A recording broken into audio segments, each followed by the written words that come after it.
I really think a practice of gratitude every day. And for me, I like it better in the evening because I go through my day and I think, even when it's a hard day, I always find something to be grateful for. And Hmm. I think it's such a great reminder when we get through our day, even if it was really crappy, like, okay, what's one thing that I'm grateful that happened today?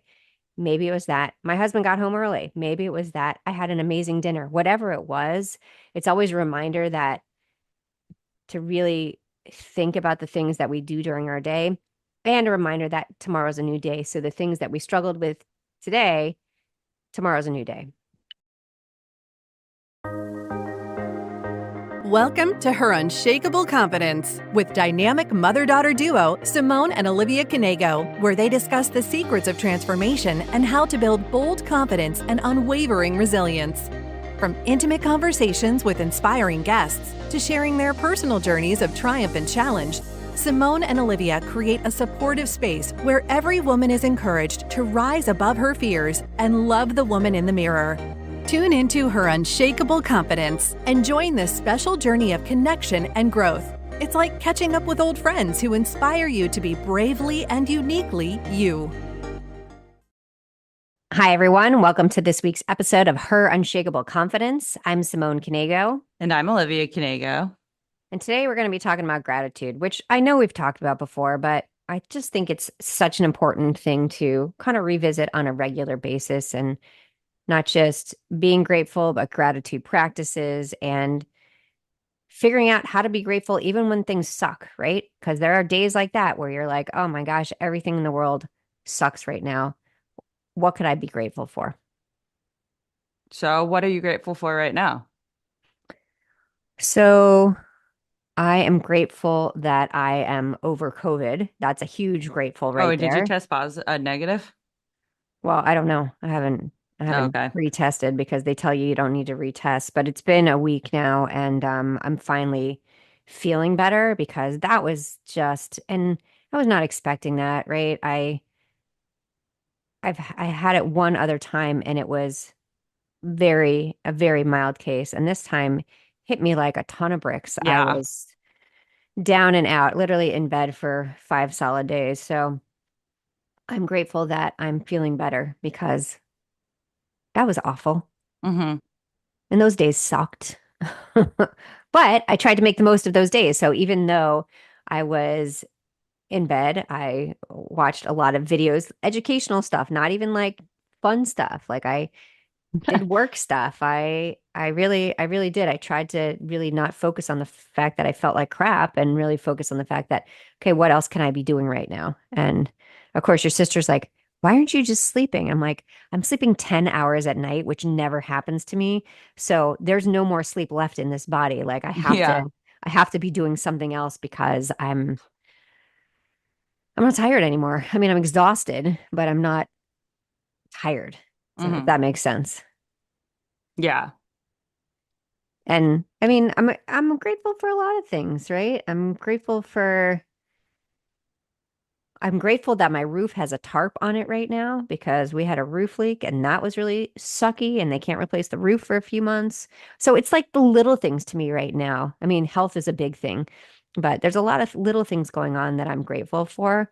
And there's a lot of big things that I'm stressed about. So, but it's the reminder that finding little things to be grateful for can really kind of change your mindset about things.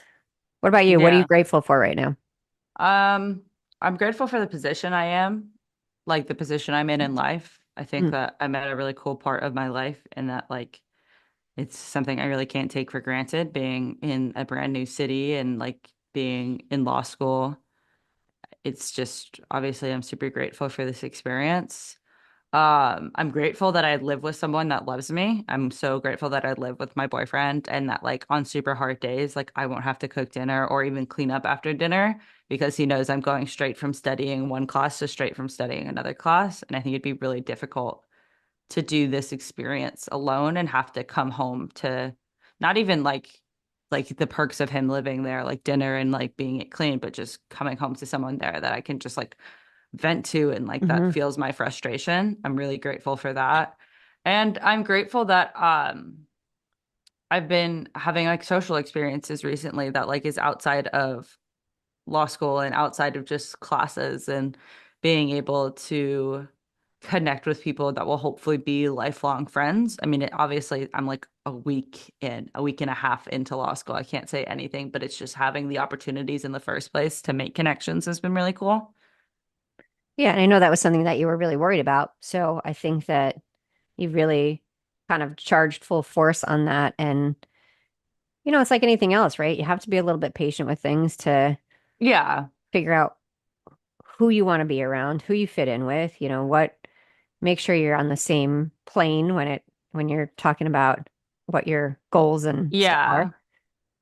Yeah. It's an interesting experience right now, I'll say. I'm grateful, like personally, while I am obviously doing tons of work, it's such a hard thing when people are like, "How are you doing in law school?" I'm like, "Yeah, I'm overwhelmed, but like I'm still going to bed at 9 every day and I wake up at 7 every day. Like I'm sleeping so much, it's fabulous. Like I still have so much time to myself." And I think that's because I went into it like not having my last semester of college was I had a class 1 day a week, so I Mhm. realized how much free time I have and I realized how to balance a schedule like that.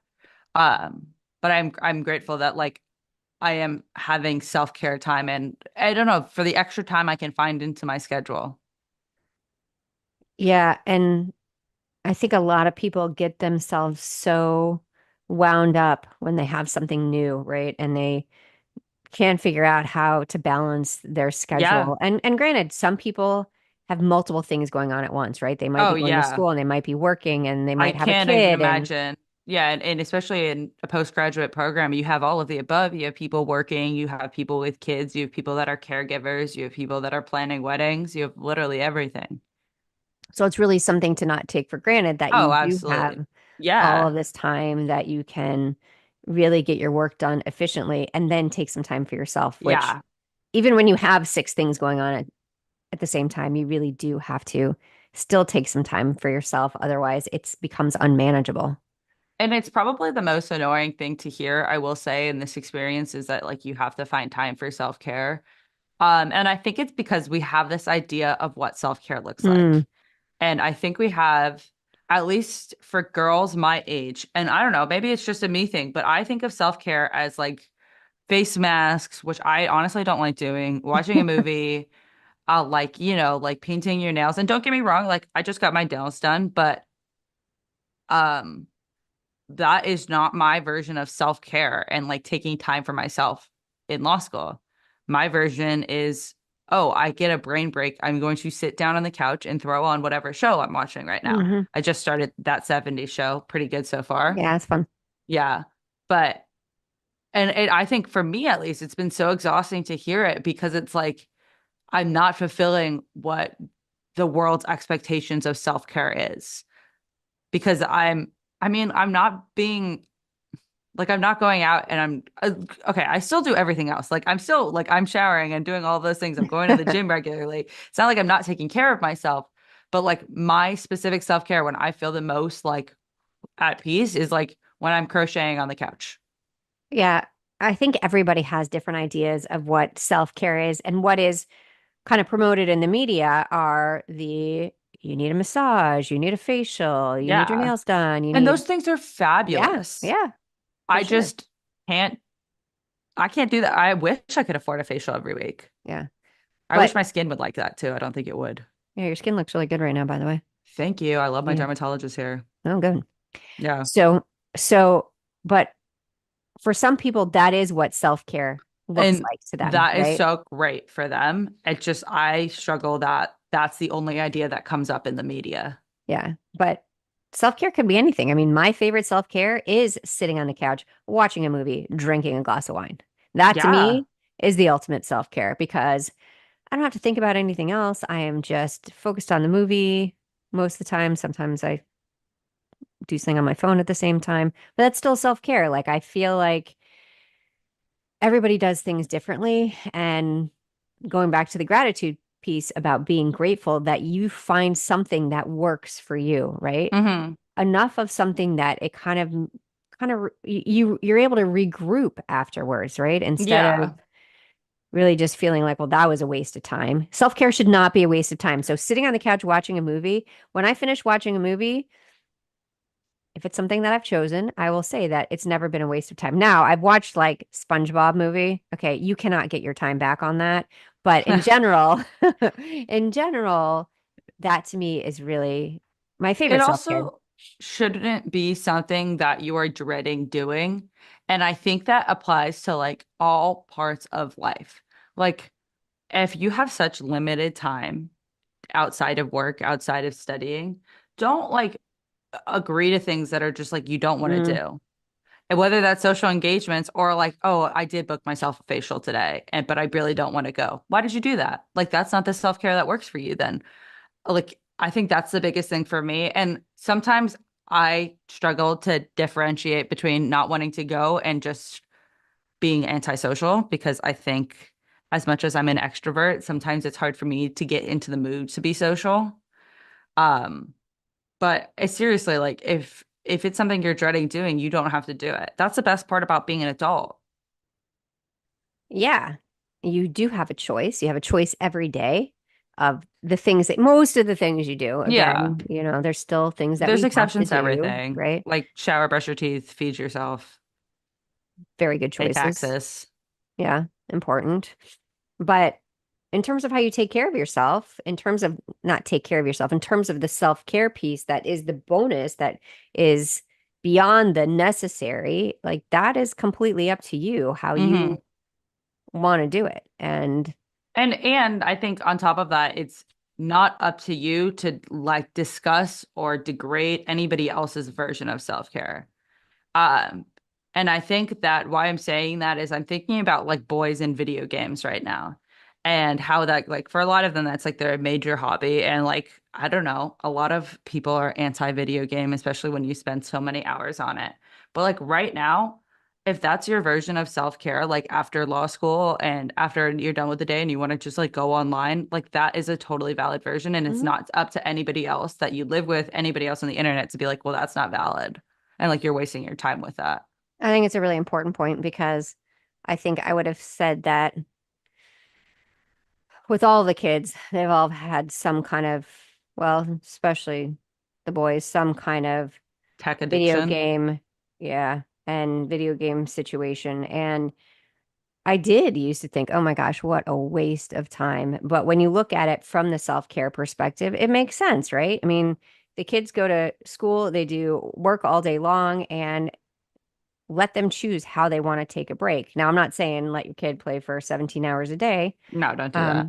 but if they have an hour of free time in the evenings, 2 hours, whatever it is, as a parent, like if that's what makes them feel good, and if that's what makes an adult feel good, you see so many men who are totally into gaming, right? Which is And like, yeah, we shouldn't make fun of people for that. but we do. I'm not Yeah. saying we, but yeah, you see people like, oh my gosh, isn't he grown up? Like, why is he still playing Xbox or why is he still? And everybody finds their outlet in a different way. And just because someone wants to play video games as their outlet. Now, if that becomes like they're playing video games so much that they're not paying attention to their own children, that's a different story. But, Yeah. everybody needs something that works for them. Yeah, exactly. I mean, and like, who are we to judge that? We aren't. I mean, I'm grateful that I have something in the first place that I do de-stress with. I think for a really long time, I kind of beat myself up over the fact that I didn't have a hobby. Um, and that my hobby was like, just like scrolling on TikTok, which for me, I kind of feel like is a waste of my time Mm, now, especially. yeah. But with me crocheting, it feels like it's like, first of all, I don't even know how to explain it. If you're interested in it, anybody listening, I like highly recommend starting. To me, there's like no sense of accomplishment like finishing something and wearing a piece of clothing that like you literally made. It's insane. Yeah, I think that's so cool. And then watching, I don't remember his name because you remember I'm bad with The names. swimmer at the Olympics, Yeah, yes. that just sat there in the stands when he wasn't doing stuff and he's just crocheting or knitting Yeah. away and doing his thing. And And actually, even I was at Jacob's house and I think Mike must be knitting too, his roommate, because there was a crochet thing on his desk where he works. And I was Oh, like, oh, that's I think funny. he's crocheting. So, and again, who are we to judge that? Oh, if a man crochets, oh, that's weird. Come on, please, right? Yeah. It And is so relaxing for some people. For me, it would be stressful because I'd forget my count and I wouldn't be able to do it. Like that just would not be relaxing mhm. at all for me. But I can see how it can be, such a great way to relax yourself for self-care. Yeah. Oh, self-care is great. Once you find out what works for you. Yeah. And do you do any, because I still do, and I've been a little bit off the bandwagon lately, but in terms of like, I mean, I have my self-care practices, I have my positive affirmations, and then I really try to do evening gratitudes. I don't do it all the time anymore, and I need to get back on the bandwagon. And maybe this episode is a reminder for me that the importance of having evening gratitudes because we go through our days and they're fast, right? I mean, So fast. it's Oh my like God. a week passes and you're like, how did that happen? A year Yeah. passes, how did that happen? And I really think a practice of gratitude every day. And for me, I like it better in the evening because I go through my day and I think, even when it's a hard day, I always find something to be grateful for. And hmm I think it's such a great reminder when we get through our day, even if it was really crappy, like, okay, what's one thing that I'm grateful that happened today? Maybe it was that my husband got home early. Maybe it was that I had an amazing dinner. Whatever it was, it's always a reminder that to really think about the things that we do during our day and a reminder that tomorrow's a new day. So the things that we struggled with today, tomorrow's a new day. So I feel like I do a couple of things. I'm a big fan of always writing down what I'm doing. Because I mean, A, lists always help me keep organized, but B, Mm. sometimes like writing down everything you've done in a day makes you realize how much you actually accomplish. Mm. I know I struggled a lot last semester when I was only one day of class, like making my days worthwhile. And I mean, even if it was just like I went to the gym and I did laundry, like that's two things that I was like, wow, like I'm grateful that I accomplished those two things today. Those are pretty big. But one thing I do, and I do this with Jack, is that once a week we'll do Rosebud-Thorn, which if you don't know, Rosebud-Thorn, we did it at summer camp. I think like it's a big icebreaker activity, but your rose is the one good thing of your week, or some good thing you want to mention doesn't, a thorn is the one bad thing, one thing that you didn't enjoy, one opportunity for growth, and the bud is the thing that you're looking forward to for the upcoming week. And I think it's nice because like sometimes we just skip over some of the details in our day. It's kind of, for me, sometimes it's hard to remember that like not everybody I talk to is living the same day as me, experiencing the same things. But also like that way we can address any other issues. And it's just like really good like moment of reflection. I love that. And I didn't know that. I haven't heard that before, but I Oh, think that's such really? a Yeah. cool thing that, and I would imagine it's something you could do daily, but I think a great way to start is once a week to really, Well, it's also a good way to get like anybody involved in your household to like just talk about what they're grateful for. And I mean, Thanksgiving should not be the only day a year that we yeah, reflect on our gratitude. yeah, And if so true. Rosebud Thorn is like a 5 minute thing you can incorporate in at your dinner table with your young kids, like that's so easy. It makes them reflect, which is a critical thinking skill that every child needs to learn. But it also teaches them gratitude and like we can't just ignore the bad parts of the day Mm, too. We have to be like, hey, this happened. It sucked, but it happened. yeah, I think that we don't think about that as much. We like to, when something crappy happens, just kind of tuck it under the rug, right? Yeah.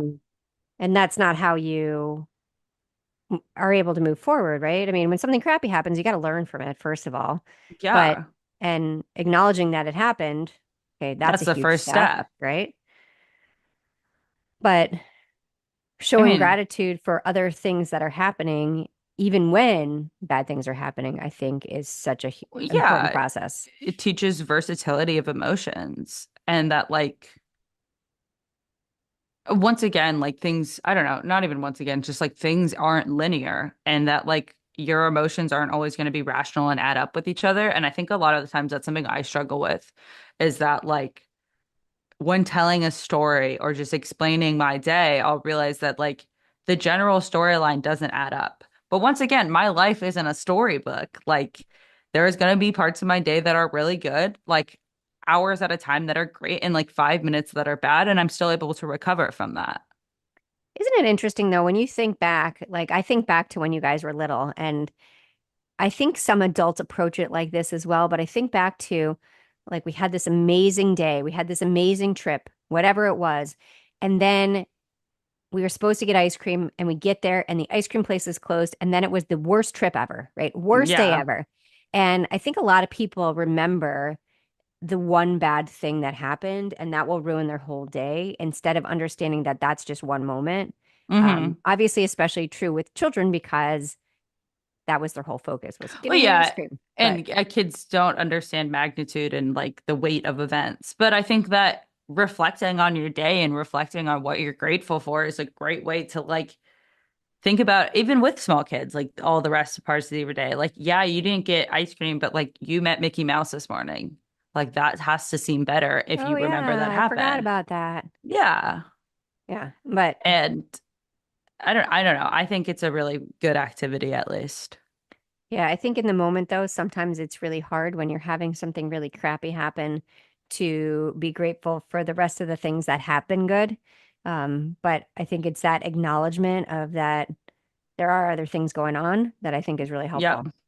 helpful. Yeah, and I mean, like, I don't ever think it's the worst thing to say that, like, well, there it could be worse.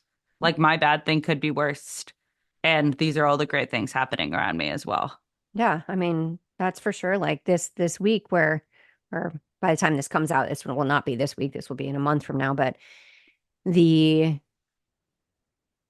I had to remind myself, obviously being sick, I wasn't able to go do the things that I was supposed to be doing. We had to cancel a trip and, is there that fear of missing out? No, I had to kind of change my mindset on that and say, I can't be there. Like, unless I want to infect everyone around me, I'm not going. Like, that's just not the right thing to do. Plus, I felt like crap, like literally horizontal. I just could not move. Getting dressed, totally out of breath. Taking a shower, totally out of breath. So, but I could have just gone down the rabbit hole of being so upset about everything because I basically, by getting sick, Rob, your dad couldn't go, I couldn't go on this trip.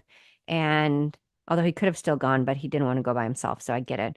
He's But been, hi, Dad. You've been liking to do a lot of things with Mom recently, which I think is very sweet. yeah, he likes my company. He wants Yes. to hang out with me. So I appreciate the fact that he stayed home. I do think it was very, very sweet. And, but I could have gone down the rabbit hole of being so disappointed. And yeah, I mean, I was disappointed, trust me, but I still have to be grateful for the other things around Yeah. because life still has to move forward. Yeah.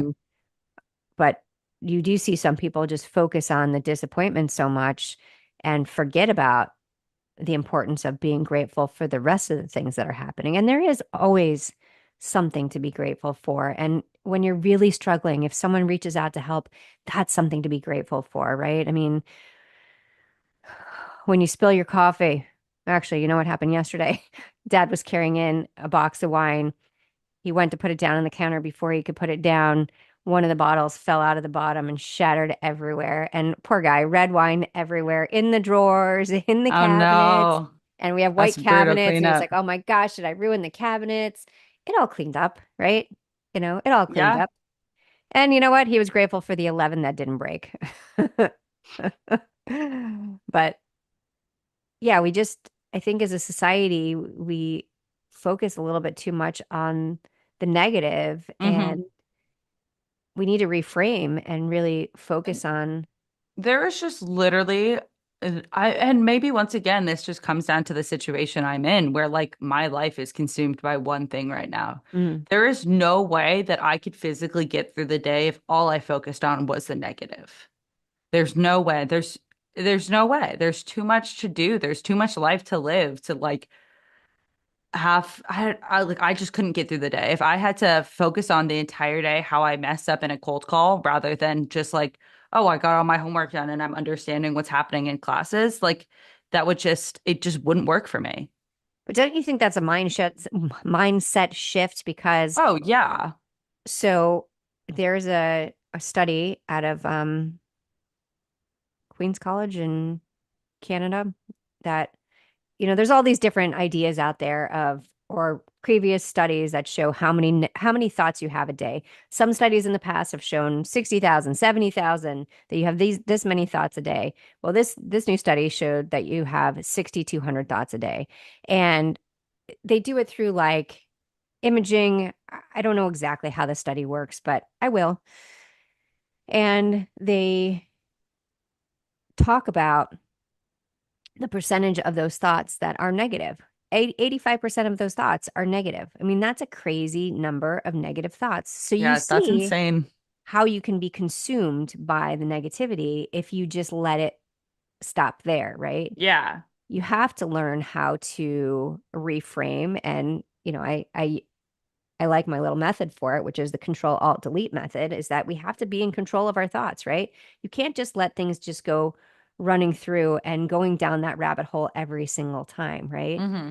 We have to be able to alter, right? We have to be able to change the way we're looking at ourselves, the way when someone else has something to say, we need to kind of change that so that we're not like focused on the negative. And then the delete part is really getting rid of those negative ideas and the people in our lives that kind of constantly focus on the negative to bring us down. And that to me, obviously, that's a hard one, but it's a really important one to set your boundaries, right? And to not let people walk all over you, to not let other people's thoughts become your thoughts. So Yep. when someone is talking horrible about someone else, no, I'm not going to go down that rabbit hole. I'm not going to go talk negative about somebody. I'm not going to make someone else feel bad, right? Hmm. So I mean, just that be individualistic, I think is kind of a big mindset shift that I've had. And like I feel like I used to be a big focuser on the negative. Like yeah, I feel like I used to, I mean, I still am a rather anxious person, but I think that I just have chilled out a lot throughout college. I became a lot more mellow. And I think that like with time and age and just like thinking back, you realize that like you hear it so many times. Oh, this event, like you're gonna think back 10 years from now and you're not gonna remember it. mhm. And you don't. You don't. In the moment, it was the most important thing ever Yeah. and or the worst thing ever. And then like I know sometimes my mom will say something like, I don't remember that. I don't remember that Yeah. at all. Oh, okay.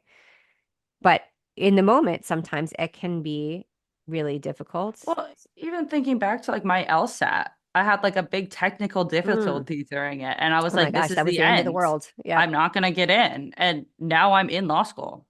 And Like, you didn't even have to retake it. Like, no, literally no issue happened from it. But in that moment, I was like, there's nothing worse that can happen in my life except for this. and And that's now why we it's need like, to control our thoughts, right? We yeah, need to understand that we have control over them.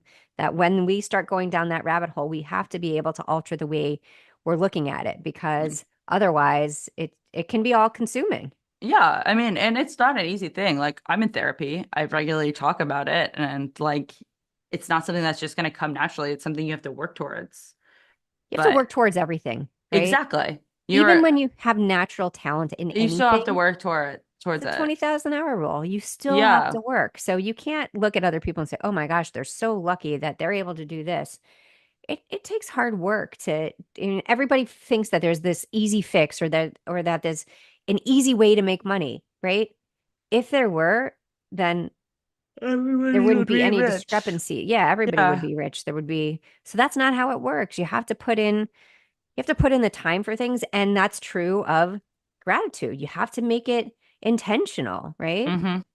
Yeah. And so I think I need to really reinstate my evening gratitude practice on a regular basis so that I really I feel remind like you myself. should do it at dinner time. Make everybody talk about what they're grateful for today. Yeah, I think you're right. I mean, they might be like nothing. I'm like, you have to find something. Yeah. You have to find something. You got to play video games today. Hello, grateful. Yeah. Like gratitude doesn't, you don't have to be like grateful for this massive thing in your life. You can be grateful because you woke up today and it was nice. It was the right temperature in your apartment. Yeah, it's a big one. Hmm. And, or your roof's not leaking. Hey, Yeah. that's a good one. Or if your roof is leaking, there's other good things that are happening, right? And I mean, I'm grateful right now that like at least here the weather is starting to cool down a little bit. It's in Yeah. the 70s instead of the Oh, you're 90s so now. lucky. Yeah, and it's I like say the beginning lucky. of Huh? fall. Yeah. Yeah, I don't know if that ever happens for you guys. Well, once we get through hurricane season, then it will start cooling down a little bit. It's still pretty miserable. And we had, oh my gosh, 2 mornings ago, we had the craziest storm, like from 2 o'clock in the morning until like 7 o'clock in the morning. There were multiple storms like back to back and like right on top of us. So, the thunder and the lightning. And it woke up everybody in the house. The dogs climbed in the bed. They were so scared. Oh my So God. I was You grateful know that my what? dogs climbed in the bed. This is a big tangent, but I will say the weirdest and I would say worst thing about living in an apartment as someone that like was raised in a rainy Florida state, like is that you don't hear the rain on your roof. I never know when it's Mm, raining out. And I love the sound of rain on the roof. yeah. I love it. It's like one of those things that's kind of comforting to me. And I mean, yeah, like it's comforting to me because of the area I was raised in. It was so normal, but I don't hear it anymore. I literally never know when it's raining. So when you come home, you're going to be grateful to hear rain on the roof. Absolutely. Ah, And when I eventually buy a house, hopefully, God willing, I'll be grateful for the sound of roof or sound of rain on my roof that's yeah. hopefully not leaking. Key point. Yeah. How's your calendar? How's your calendar looking for today? Pretty good. Oh, wow. Okay. Every experience you have, from anger to depression to joy, excitement and apathy, they're all human, but you don't have to jump into bed with them every time they show up in your head. I swear I don't pick these. I swear I don't. I swear I don't. It's so funny how they all have like That one was that, weirdly. that was really, really close, Yeah. right? Yeah.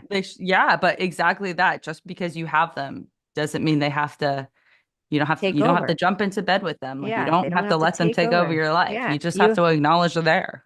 you have a choice. You can change the way you see yourself. You can change the way you see things. You can change how you feel. I mean, all these different things. You have a choice every day and you just have to move it forward, right? So, Exactly. great way to end. I know that was a great calendar. I'm Yeah, so shocked. I know. So, thank you so much for joining us on Her Unshakable Confidence. We will see you next time. And always remember, here we go. I'm tired. Always remember, you are unshakable. Bye, guys. Thank you for listening to Her Unshakable Confidence with Simone and Olivia Knego. We hope this episode has made your day just a little bit brighter and given you the inspiration you need to confidently go about your week. Always remember to be authentically you. Don't forget to like and subscribe so you never miss an episode. And feel free to connect with them on Instagram at Simone Knego and at Olivia Knego. Till next time.